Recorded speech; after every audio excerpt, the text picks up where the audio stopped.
Please join me in welcoming Tom down.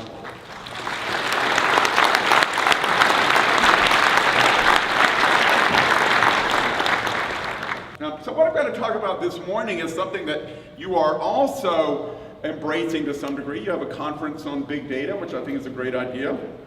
I'm going to talk about sort of the intersection of big data and traditional analytics and a kind of new management paradigm for analytics that I call Analytics 3.0.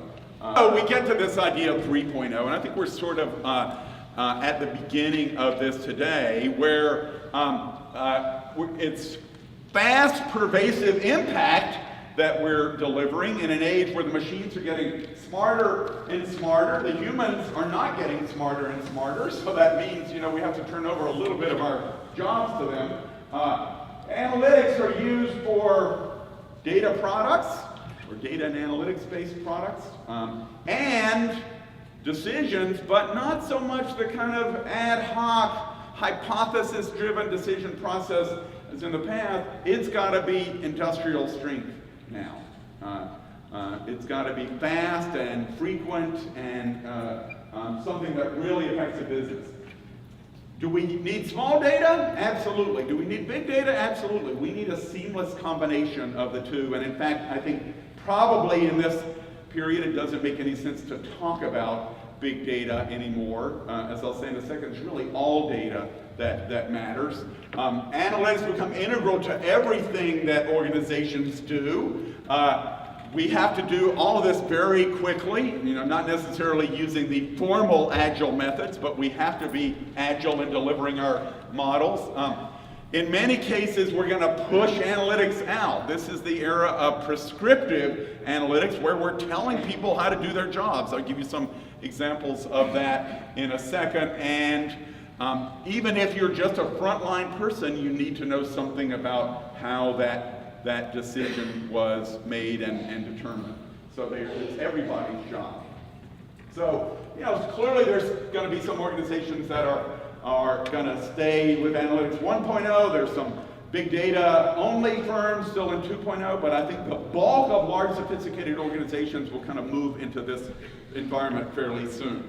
So in this environment, everybody can create data and analytics-based products and services. So I was at a Caterpillar last week in exciting Peoria. The good thing about Peoria is it doesn't distract you from focusing on the interesting business problems at Caterpillar. But they have a number of different analytics products, equipment care advisors and job site solutions, things that help people do a better job of mining.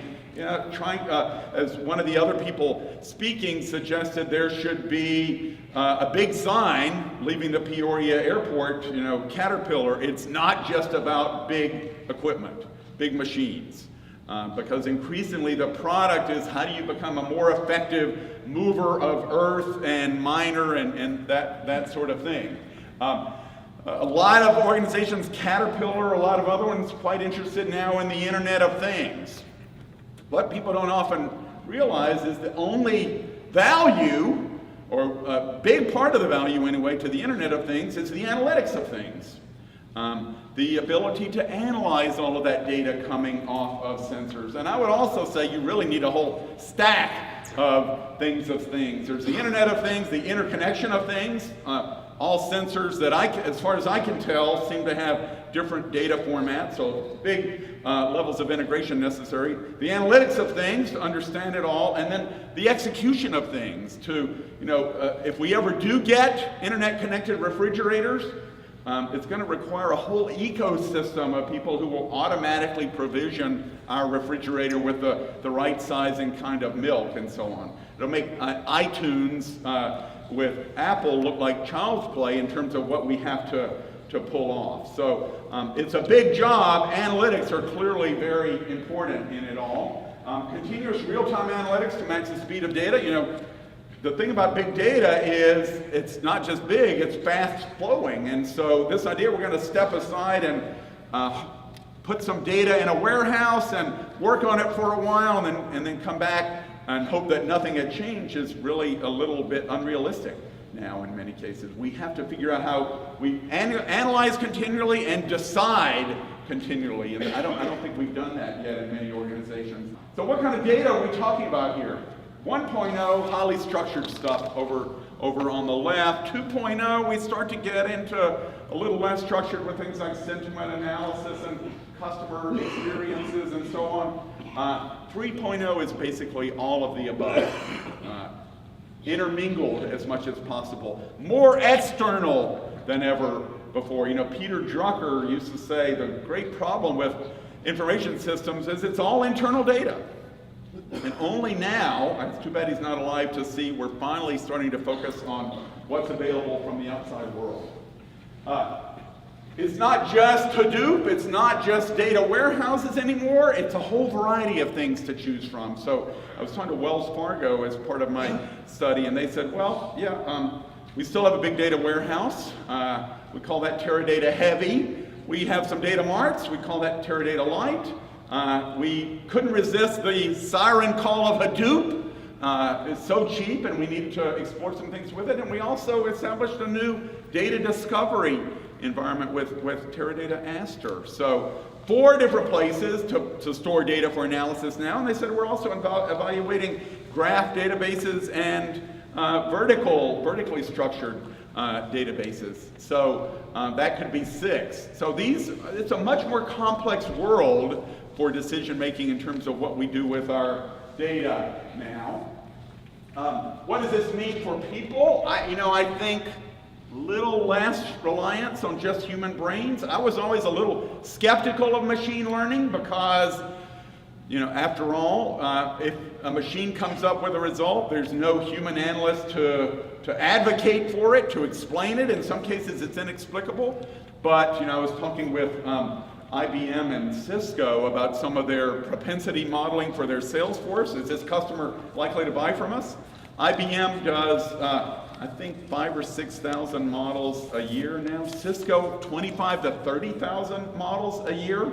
Not really going to happen with hypothesis-based analysis. I was talking to a guy in this area of Boston, what we call the Innovation District now. He does digital marketing software, and I said, how long do you have to make a decision for where to place an ad? He said, about 15 milliseconds on average. Probably not that much hypothesis generation done in that time. How many models do you need to create a week? He said, 5,000, more or less. Not your father's statistics and operations research. So it's a very fast-changing world, and I think only machine learning can deal with it. No single method, ensemble methods seem to get the best fit in almost every case. We're using Hadoop and related technologies not to replace our existing infrastructures, but to augment them. We have in-memory and in-database analytics, which speed things up dramatically. We have our models integrated. One of the things it says about this Amazon job is you have to develop system prototypes and then integrate them into production systems using standard software development tools and methodologies. So it no longer works to sort of be the back office person. If it's not integrated into a front-end system or process, it just doesn't have the impact. In many cases, we're going to be delivering it to the front line with little apps. I was talking to this big agricultural commodities company last week, Bunge, 65 billion in revenues, and they said, we developed a cool little app for helping ship captains decide when to close the hold in bad weather.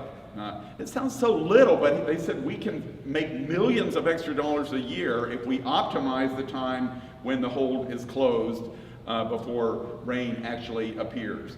Merck has a little app to decide, should I replace a salesperson when one retires? A sales manager just puts in a couple pieces of data, comes out with a recommendation. Tiny, but again, adds up to millions of dollars throughout the year.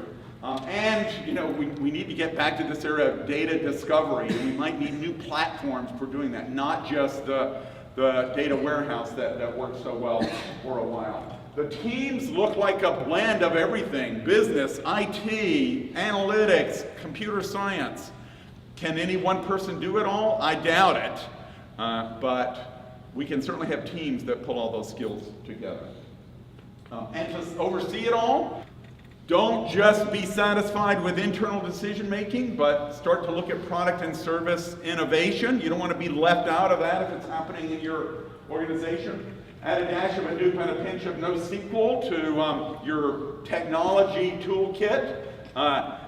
Cook it all up in a high heat convection oven. You know, that's the speed thing. And I think the best ones of you have always been very focused on how do we bring the rest of the organization along with us. So make sure you have some strong education programs for all the sous chefs around your organization. So with that, I will stop. Thank you very much. Happy to take any questions or comments you might have. I think we have roving.